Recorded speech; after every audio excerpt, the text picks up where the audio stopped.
And 99.999% of this is empty space that's not empty at all. And people are like, where did you get the information? It's fucking in me. Like, oh, your place is so calm and zen. And I'm like, fuck that. Like, can you feel this in your own kitchen? I actually do meditations with my clients with their screaming baby while they're in Central Park. Anytime, Phil, I have to go. I'm like, let's do it now. Don't do Reiki sessions anymore for my clients. I teach them how to do self-Reiki. They're doing it on themselves. And they're like, I don't need you? No, you don't. Anyone that takes that power away from you by saying, I'm healing you, I'm sorry, is not a healer.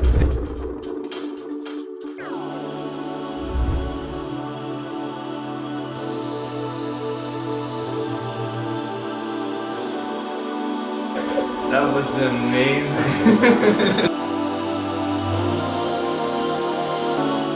Hello everyone and welcome to the Spiritual Teachers of Our Time show. I'm your host, Jofi, I'm alive, and today I'm delighted to be speaking with my friend Philip. Philip, welcome to the show. Thank you, Jofi. I'm really excited to be here. Appreciate it. No, thank you. And the first question that I have for you is a question that I make to all of our guests, and that question is, how was your spiritual awakening process like? Oh, that's the first question. Yeah. I'm like, all right, let's just spiritual awakening in 1 minute. Here we go. I worked in fashion advertising for years, like a couple decades, well, 16, 18 years. And at a time I loved it, but eventually I became really kind of just angry in it. And I just was unfulfilled. And I was in a marriage at the time that wasn't going well. It was actually a very violent marriage, to be honest with you. My mother-in-law was dying from cancer. I was extremely unfulfilled in my life and my career and my identity. I developed all that stress built up into tension in my body and cells, as we know. And I developed something that's called Graves' disease and Graves' ophthalmopathy, an autoimmune disease and disorder, where my eyes were literally bulging about 6-7 millimeters from my eye socket. My left eye was like permanently looking at the ground. My right eye was looking at the sky. I had to wear an eye patch. I was that guy that was completely bulging and cross-eyed, and I couldn't even work for 2-3 years. I was like, it was complete and utter chaos for me. And I had like about 80 grand in debt from medical bills that weren't working. And they wanted to take out my thyroid and like give me like synthetic hormones for the rest of my life and cut the bones in my eye muscle and reset them. And I'm like, no, that won't work. The catalyst quickly was like my endocrinologist, I won't name any names. She was like, well, your body's not balanced, Phil. We need to do this to reset it. I'm like, that's not balancing the body. You're taking stuff out. Why can't I rebalance the body? And she's like, you can't do that. And I'm like, I think I can. I studied Qigong and Kung Fu as a kid, so I kind of just dove back into that, the Qigong breathing. So you already had some background. Yeah, I had a background when I was a kid. I kind of grew up in kind of a martial arts family, but I forgot it obviously for like 10 years. I'm like, whatever, exactly. And all that Shaolin Kung Fu. I was in too much debt. I couldn't even afford the next medical bills. It was like 17 grand a month minimum, up to 40,000. I'm like, thank you, but no thank you. From that moment forward, I quit smoking. I smoked for 17 years. I quit alcohol, changed my diet, meditated and did Qigong breathing every day, mainly because I was going blind. So it was like, if I don't do this now, when the fuck am I going to do it? Sorry, just when am I going to do it? And then that was the catalyst that got me to where I am. Yeah. Okay. And what else did you do? Did you change your diet? Did you look into like alkaline and electric? Yeah. So I looked into. I tried many different things, and I realized that the best diet is one that's not a diet. It's a life. It's like if I could stick to any diet, but if I had tension and stress that was still building up in my cells, then I was still bringing back the chronic disease. Like the cells will heal with a good diet, but then if the stress comes back up, you're still going to bring back the disease. And that's the cycle. So I found what worked best for me was whole foods, no sugars. It's really simple, actually. Like people read all these books. Whole foods, if it's not a real food, don't eat it. No excess sugars, no added sugars, just the sugar that's in the food. No alcohol or very little, obviously very clean alcohol. And well, clean as in like tequilas and whatnot that don't have a lot of shit in it. And it's like, that's it. It's just like when I stuck to that consistency, And if I could stick to it consistently with the breath work that I was doing and committing to every day to release tension in my cells, with the meditation to reduce my brain waves and get me into kind of a theta state internally, which is when your immune system kicks in, then over about a year and a half or so, my eyes started to reset. And then I went back to my endocrinologist and she was like, how the hell did that happen? Did you do the surgery? What'd you do? That never happens. And I'm like, I ate vegetables and I meditated. Yeah. I'm good. And yeah, that was then, man, stuff just started igniting from there. When you just do it consistently, I could go off on that another tangent. I went off into other dimensions. It was like another thing. That's beautiful. And from there, like, what was your journey until starting to do the work that you're doing right now? And by the way, do you want to share what you're doing as a coach today? Like the work Oh, yeah. So I'm a mindset coach and a heart meditation guide. Essentially, it's self-Reiki. I don't use the word Reiki because a lot of people have weird, the branding around some spiritual practices is sometimes throws people off. So I try energy. Yeah. In my opinion, it doesn't matter what it's called. It's all the same. It's just you're consciously connecting to your internal energy in your heart and your biofield energy, and you're constantly amplifying it and reducing your brain waves into a healing cellular state. To sum it up, that's it. So I try and distill that down in my coaching with my clients. I work with clients over a minimum of 10 weeks straight. I don't do single sessions. If you want to commit to your transformation and really overcome anxiety, overwhelm, and really ignite like what your purpose is, I specifically work with healers or wellness like entrepreneurs or creative entrepreneurs that really want to like help humanity, like you and I, like where we are. Exactly. And people want to get to where we are, but they're like still bogged down. That's the client that I help, because I really believe I realized my purpose was to help other people. So it's exponential. So that's the practice. How I got into it, I mean, I was seeing a therapist at the time. She was a beautiful, beautiful therapist, and she recommended Reiki. And I was going through a violent divorce. My mother-in-law was dying from cancer. It was like, shit was hitting the fan. And she was like, Reiki, with your hands. And I didn't know what it was. It was like 10 years ago. I was like, Reiki. And even though I knew about energy work, I just was not familiar with it. And she gave me the number of someone in Massachusetts, Libby Barnett, who after a last violent fight with my ex-wife, I just was like, where's that number? I wrote it down somewhere. I need something. I have no idea what it is. I realized she was in Massachusetts, which is so far away from where I am in Brooklyn, New York. I'm like, shit, I guess I just have to go to Massachusetts. I'm like, so I go there, I rent like a Victorian, little bed and breakfast. I'm in a room with 30 women in the suburbs in a rural area in Massachusetts. And I'm like, all right, let's do this. I dove into my heart, Joffy, more than I ever did before that. And it was that feeling of diving into my heart consistently over just like a weekend. I was like, you felt God. You feel the light, you feel source, you feel the love. And you're like, oh my God, that's it. That's it. I mean, that's it. It's the thing, like we all have this calling in the heart. It's always there. It's like, not even if you want to shut it down and not today, it's always there calling us. But most people, unfortunately, and most of them, until they have something really hardcore going on, they never really get in touch with it. But when you do, and you did it over a weekend, like this is my inner guidance. This is God in me. This is, call it whatever you want, but this is me. This feels right. This is like goosebumps. Me. It's totally. It's unbelievable. It's like you cannot express it or like describe it too much in the mind. You need to feel it, experience it. Have it's to calling feel it. you. Yeah. And that's what I promise to teach my clients. Like, I will guide you to the feeling, not just like cognitively, let's fucking talk about it and even watch my videos on Instagram, which is cool. But it's like, no, like if you don't feel it for yourself, it's not going to change your life. You're not going to change your life. And it was when that feeling ignited in me with Libby Barnett, who's been a dear mentor and guide to me ever since, like everything changed. My perception of the world changed.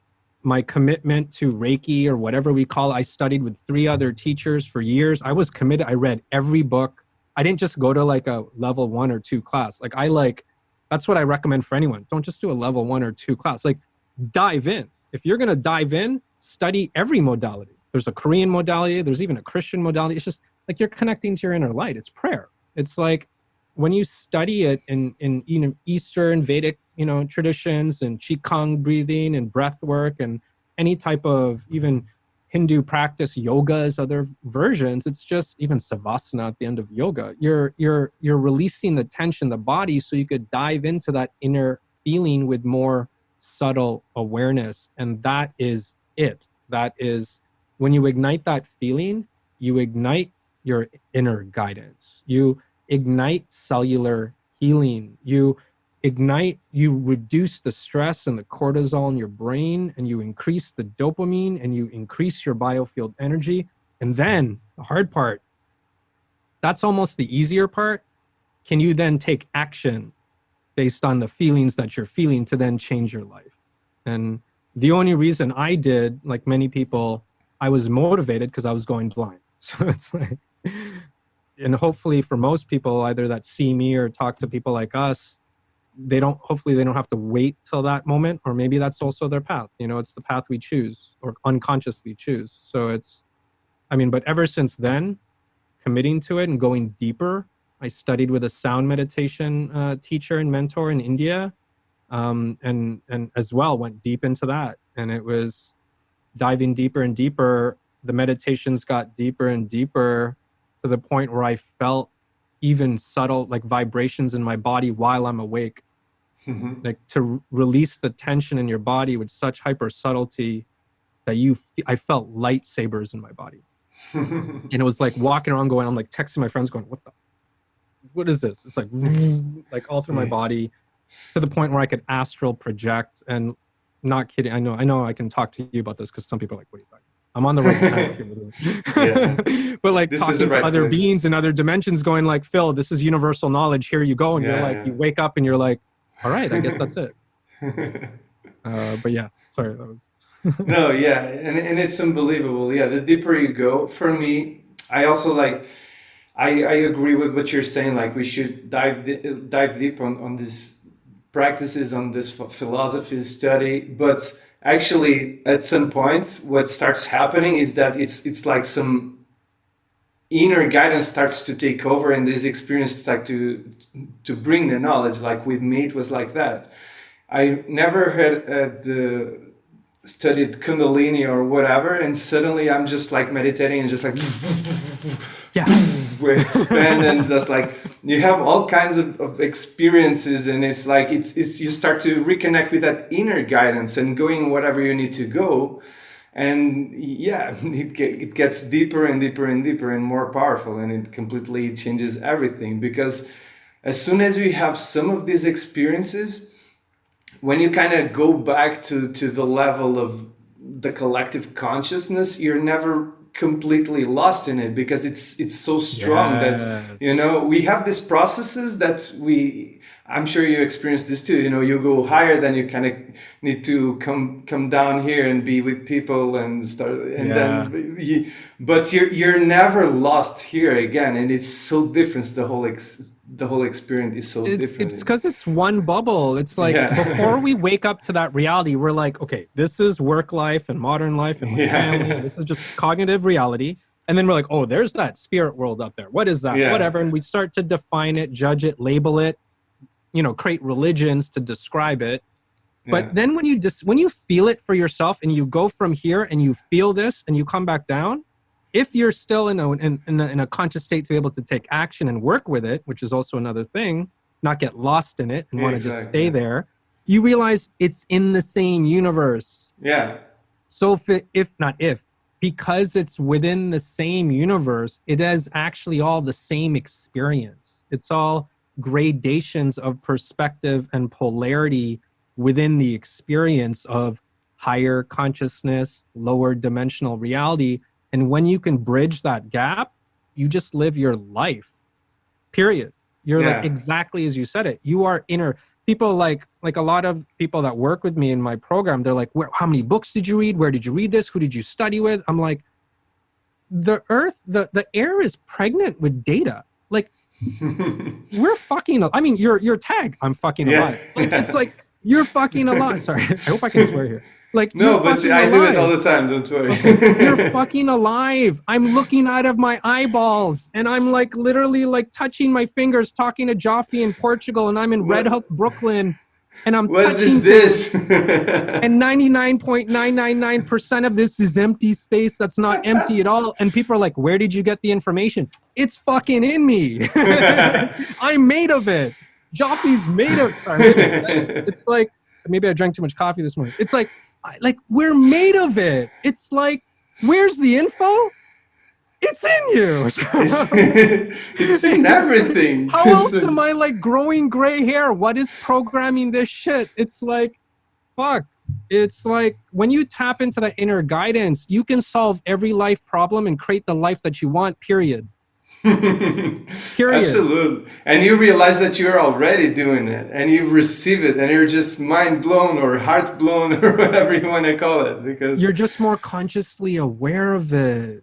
it's like, you know. It's Tom Kenyon. Tom Kenyon is a sound practitioner and neuroscientist, and one of the teachers that also helped guide me, and his meditations are ballistic. If anyone wants to listen to stuff, he has 8 octaves within his own voice. It's crazy.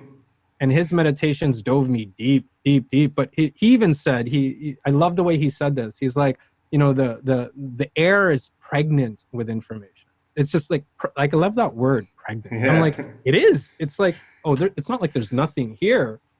Everything here is feeding all of this. And that's the inner guidance. That's when you talk to your angel guides or whatever you want to call it. That's when you talk to Jesus. That's when you talk to Muhammad. Like, it doesn't matter. It's just you're connecting to consciousness itself that builds, for lack of a better word, creates the universe we're in. You want to know something? Reduce the frenetic monologue, have a consistent practice, hire someone like me or you to like help hold you accountable so you do it, which is the hard part. It's one thing to like look at our videos and be like, oh yeah, that's really cool, man. It's another thing to be like, are you going to do it every fucking day, twice, 10 times a day? That's the difference. It's like, if you really want to change your life, I always talk about this. It's about commitment and consistency, nothing else. Yeah, there's 50 million modalities. They're all the same. Pick one that resonates with you. Stick to one. That's kind of like my feeling about it. Stick to one or two. Make it simple. Go deep. Yeah. And you will change your life. You just, you'll change everything. With me, when everything changed, it was really when I started to do a 1 hour meditation that I do every single day. That's when things really changed. I mean, before that, I had a lot of like blissful experiences. I had a lot of healing moments and clarity and intuition and creativity and all the good stuff.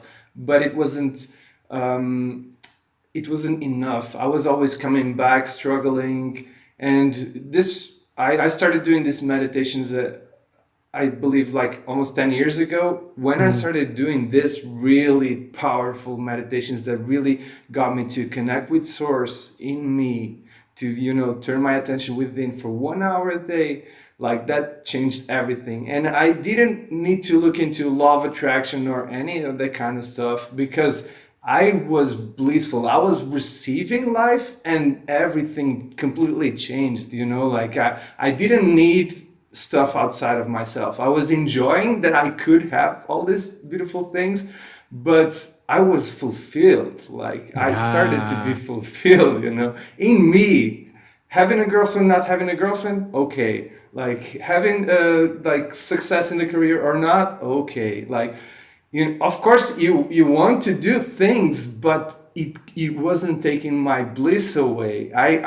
That's why my tag, as you were saying, is I'm fucking alive. This is the thing. This is all. You know, try to give me more, you can't. Like, this is it. Like, you know, this is it. This is like it's that igniting that feeling. You know, when people talk about law of attraction, I feel like the mistake a lot of people make is they get into the data and information of it, and they try and read 10 different books from 10 different people, and they're all right. It doesn't matter. It's like, but here's the thing. If you don't practice it and feel the feeling, You're That's all just this reading should be. information. That's all you need. This is You just need to basic feel the stuff. feeling. And when you Yeah. feel the feeling of that connection, you don't need the book anymore. You got to the source. You got to Yeah. the source that wrote the book. You got to Exactly. the source that someone connected to, downloaded the information, and then wrote like my Instagram posts. People are like, Yeah. how do you write all this shit every day? Like even my peers are like, how do you produce these videos all the time?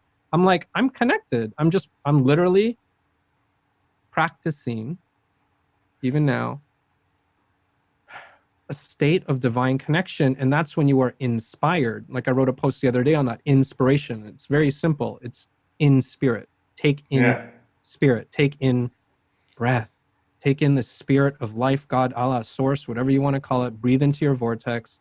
And when you feel that, you are connected, you are inspired, you're a creator, you're creating, you're motivating, you're feeling, you're acting, you're loving, you're doing, you're being, you're doing everything, and you're just flowing. And that is when it doesn't matter what external condition is happening, because now, even like you said, Joffrey and Philip are in a state of creation consciously.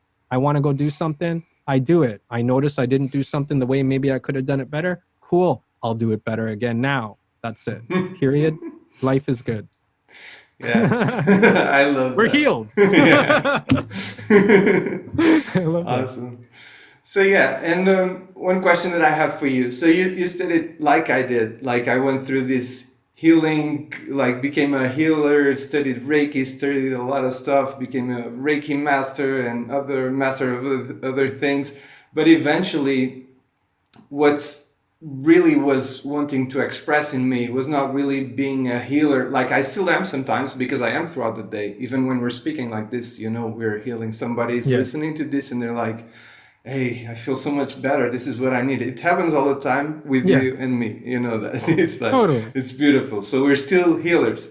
But what both you and me have in common is that it's more about empowering like the other forms to start to be in that, not like I will take care of you and you go and you're good because I'm such a powerful healer. Is like we are the same thing. This power we should do a is whole in video you. on that. That alone is like, that's why I don't do Reiki sessions anymore for my clients. I teach That's them how to do self Reiki. They're doing it on themselves and they're like, I don't need you. No, you don't. That's what changes someone's life. When you go to a healer and you are wanting to be healed, then you're not taking ownership of your own feeling, which is why that healer becomes, and I hate to say this, they become a crutch. You're like, I'll feel good. Like this is when I had a one-on-one practice years ago. That happened every week. Phil, I feel like shit. Can I come see you? Sure. 3 months later, Phil, I feel like shit again. Can I come see you? Sure. I'm like, what's the point of that? Like and then they rely on me to feel better. They rely on my beautiful studio with my candles and my black glass wall and my singing bowls. And like, oh, your place is so calm and zen. And I'm like, fuck that. Like, can you feel this in your own kitchen? Yeah. I actually do meditations with my clients with their screaming baby while they're in Central Park. Yeah. I'm like, they're like, I don't have any time, Phil. I have to go. I'm like, let's do it now. We empower people to enter into a healing let's do it now state. Because if you could dive into your divine heart with your crying baby, that's what'll change your life. It's amazing because peace is with you in the middle of war. Exactly. And if you're able to train with the baby and with the construction work and you don't let yourself go there and you're actually okay with it, that's when you really learn how to do this. So. Yes. And that's why, again, there's service and love and there's a purpose for everything. And there's different paths, of course. But ultimately, and this may be a strong opinion for some, seeing a single session healer to help you solve your problems is not going to solve your problems until you commit to solving your own problems or you find a guy that can teach you how to solve your own problems. That's it. Yeah.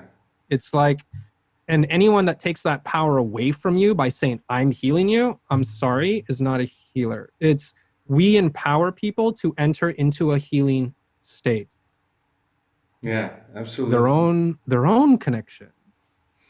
I'm inducing them into a connection, yes. Teaching them how to, yes. But it's their connection, it's not mine.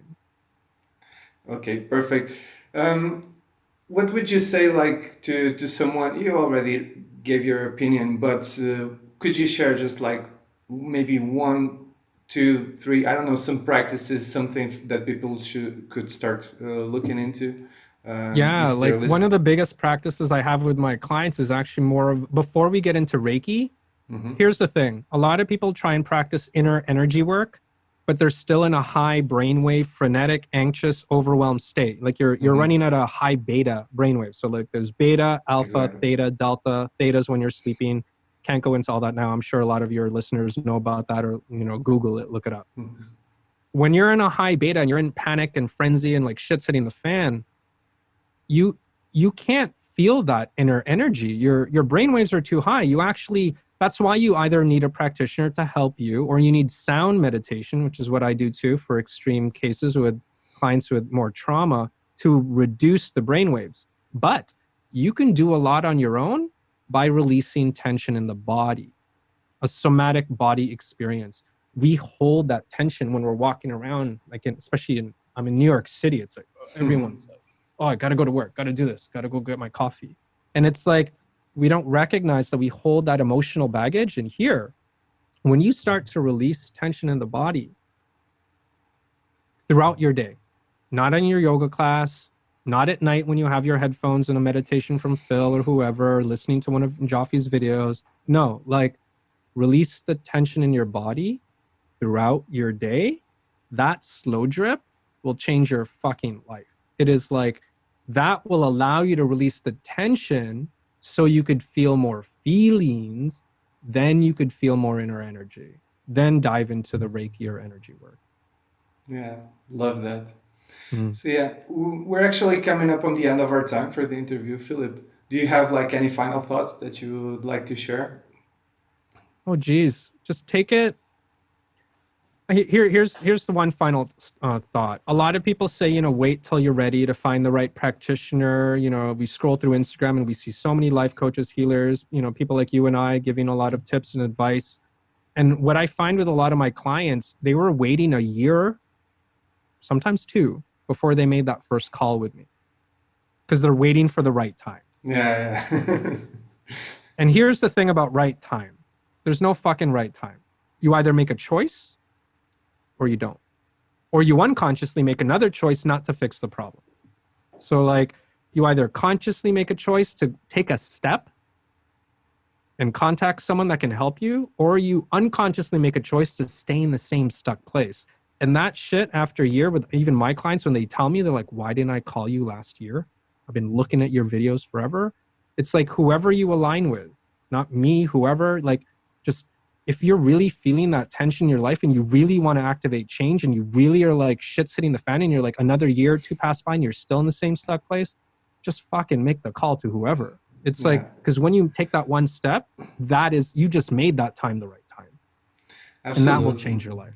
And, I know that in society, in the program, as I like to call it, people are living like this is going to last forever.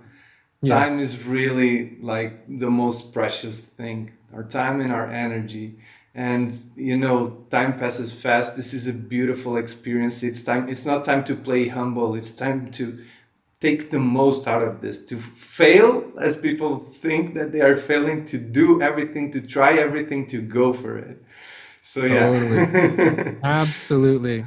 Yeah. Take one step, man. Totally. Yeah, absolutely.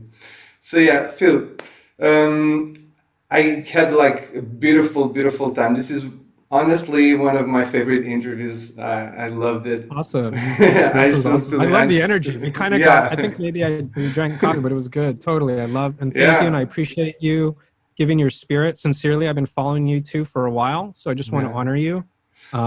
Honestly, like, I'm not just saying that, like, whatever. Blah, blah, blah. Like, I just want to honor you for the work that you do. It takes courage, man. Yeah. It takes, I know. It takes courage to just be so fucking honest and be like, this is it. Whoever wants to align with this, fine. Whoever doesn't, unfollow. Exactly. And that's the way people need to live their lives. Yeah. Like, who gives a shit? Social media can be such a beautiful thing to spread beautiful love. Yeah.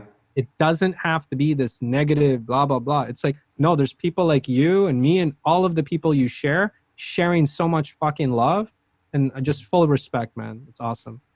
By the way, Philip, where can people follow you? What's your... So at Philip Attar with one L, Philipattar. I'm right there. You can follow me.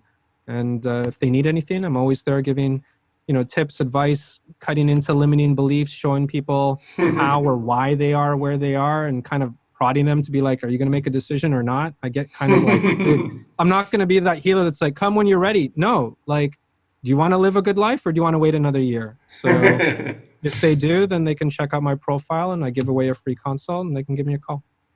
Awesome. Perfect. Thank you so much, Philip, once again. And thank you guys for watching. This was another amazing episode of the Spiritual Teachers of Our Time show. And I'll see you on the next one. Peace.